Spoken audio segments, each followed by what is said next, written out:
Assalamualaikum warahmatullahi wabarakatuh. Perkenalkan, nama saya Resti Febriani dari Fakultas S1 Keperawatan Ekstensi Cianjur, Universitas Indonesia Maju. Di sini saya akan melakukan penyuluhan tentang bahaya penyakit menular pada remaja, yaitu penyakit HIV atau AIDS. Mohon disimak ya teman-teman. Lanjut ke materi ya. HIV atau Human Immunodeficiency Virus merupakan virus penyebab AIDS. Terdapat dalam cairan tubuh pengidapnya seperti darah, air mani, atau cairan vaginal. Pengidap HIV akan tampak sehat sampai HIV menjadi AIDS dalam waktu 5-10 tahun. AIDS merupakan suatu sindrom yang menurunkan kekebalan tubuh yang disebabkan oleh HIV, sehingga tubuh tidak dapat memerangi penyakit.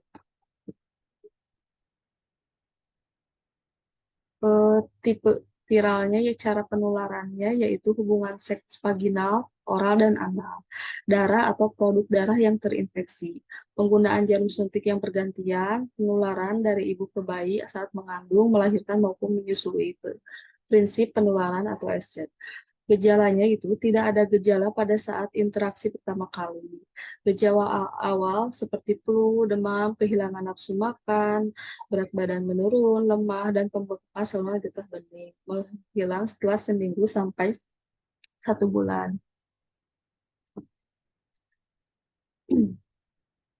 Virus akan dorman selama beberapa tahun. Perkembangan penyakit sangat bervariasi setiap orang. Kondisi ini dapat berlangsung dari beberapa bulan sampai lebih dari 10 tahun. Selama periode ini, virus terus berkembang biak secara aktif, menginfeksi, dan membunuh sel-sel sistem kekebalan tubuh. Bagaimana gejala AIDS? Yaitu gejalanya setelah terinfeksi HIV biasanya tidak ada gejala dalam waktu 5-10 tahun. Kemudian AIDS mulai berkembang dan menunjukkan gejala sebagai berikut, yaitu kehilangan berat badan secara drastis, diare yang berkelanjutan, pembengkakan pada leher dan atau ketiak, batuk terus-menerus. Bila ada terinfeksi HIV, segera lakukan tes darah. 5 tanda minor, batuk kering tidak sembuh-sembuh, kulit gatal di seluruh tubuh, herpes zoster mirip cacar air yang tidak kunjung sembuh, kandidiasis atau mengangkat ruam pada mulut, lidah, tenggorokan, pembengkakan kelenjar, leher, ketiak, selangkangan, dengan atau tanpa infeksi aktif. Istilah AIDS dipergunakan untuk tahap-tahap infeksi HIV yang paling lanjut. Tahap 1, penyakit HIV tidak menunjukkan gejala apapun dan tidak dikategorikan sebagai AIDS. Tahap 2 meliputi manifestasi mukokutaneus minor dan infeksi-infeksi saluran pernapasan bagian atas yang tak sembuh-sembuh.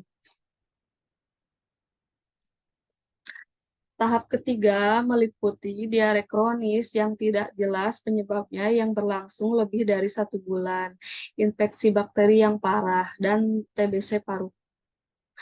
Tahap keempat meliputi toksoplasmosis pada otak, kandidiasis pada saluran tenggorokan, esofagus, saluran pernapasan, trakea, batang saluran paru-paru, bronhi, atau paru-paru, dan sarkoma kaposi. Penyakit HIV digunakan sebagai indikator AIDS. HIV atau AIDS tidak menular melalui 1. Bersentuhan atau pelukan ciuman, sharing alat makan dan minum, gigitan nyamuk, keringat, air mata, air kencing, ludah, berenang bersama, memakai WC umum. Deteksi dini hanya dengan tes HIV yaitu PICT, PITC. HIV atau AIDS, pengobatannya belum ada pengobatan antiretroviral terapi untuk memblok perkembangan virus. Pengobatan infeksi oportunistik. Konsekuensi yang mungkin hampir semua penderita akan menjadi AIDS dan meninggal karena IO. Pada bayi dengan ibu HIV kemungkinan tertular 20-30% tanpa adanya pencegahan. Pencegahannya tidak melakukan hubungan seksual dengan penderita HIV. Penggunaan kondom menurunkan risiko penularan. Pemeriksaan pada darah donor. Jika membutuhkan transfusi darah, mintalah kepastian bahwa darah yang akan diterima bebas HIV.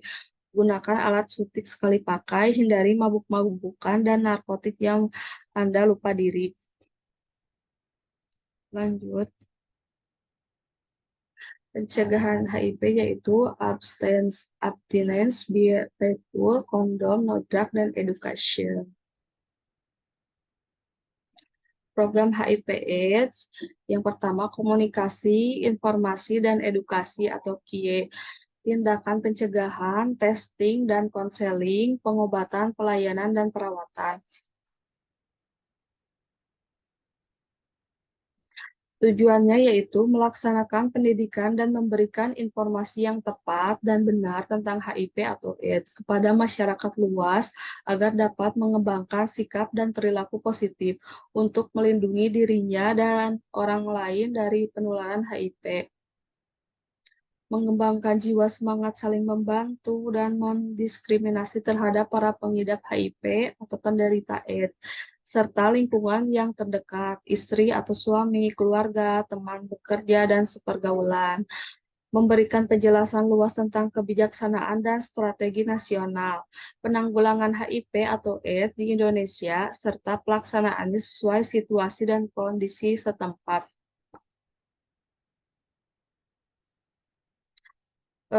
Kelompok sasaran KIE yang pertama itu masyarakat umum. Cara penularannya, kemungkinan dampak, cara pencegahan, pemberian informasi yang tepat dan benar. Petugas kesehatan, swasta, pemerintah, dan masyarakat. Pemberian informasi dasar tentang penularan dan penyebaran HIV, serta cara pencegahannya, pemeriksaan untuk deteksi dini, motivasi pasien untuk pemeriksaan HIV, sukarela, dan melakukan konseling yang tepat. Melaksanakan kewaspadaan universal precaution dalam perawatan penderita untuk melindungi dirinya dan penderita lain.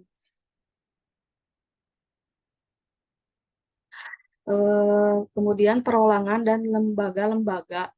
Gerakan pendidikan pencegahan HIV atau AIDS misalnya para guru dan pemimpin, pemuka-pemuka agama, dan masyarakat, lembaga keagamaan, dan media massa. Wanita dan remaja. Wanita dan remaja penting sekali, baik sebagai anggota masyarakat yang dalam hidup sehari-hari rawan terhadap penularan HIV atau AIDS, tetapi juga berpotensi sebagai pendidik dan motivasi yang sangat ampuh.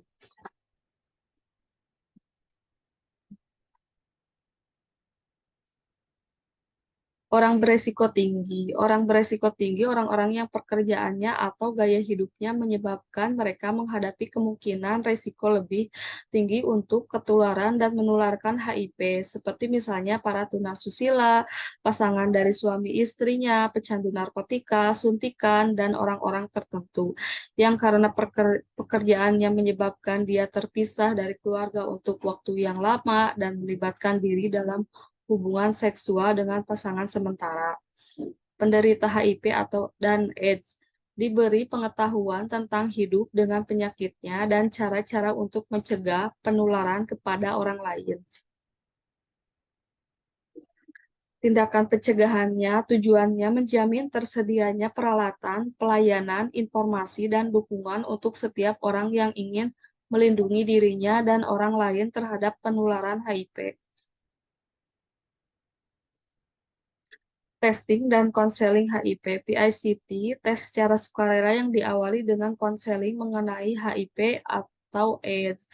PICTC, tes yang dilakukan atau saran petugas kesehatan karena melihat gejala yang mengarah ke HIV. Dites dahulu baru dikonseling. Pengobatan, pelayanan, dan pengobatan. CST, perawatan komprehensif, perawatan yang melibatkan suatu jejaring sumber daya dan pelayanan dukungan secara holistik, komprehensif, dan luas untuk orang dalam HIV/AIDS dan keluarganya. Perawatan berkesinambungan, Perawatan yang melibatkan suatu jejaring sumber daya dan pelayanan dukungan secara holistik, komprehensif, dan luas untuk ODA, orang dalam HIV/AIDS, dan keluarganya. Sekian penyuluhan dari saya. Mohon maaf bila ada kata-kata yang salah. Terima kasih banyak. Wassalamualaikum warahmatullahi wabarakatuh.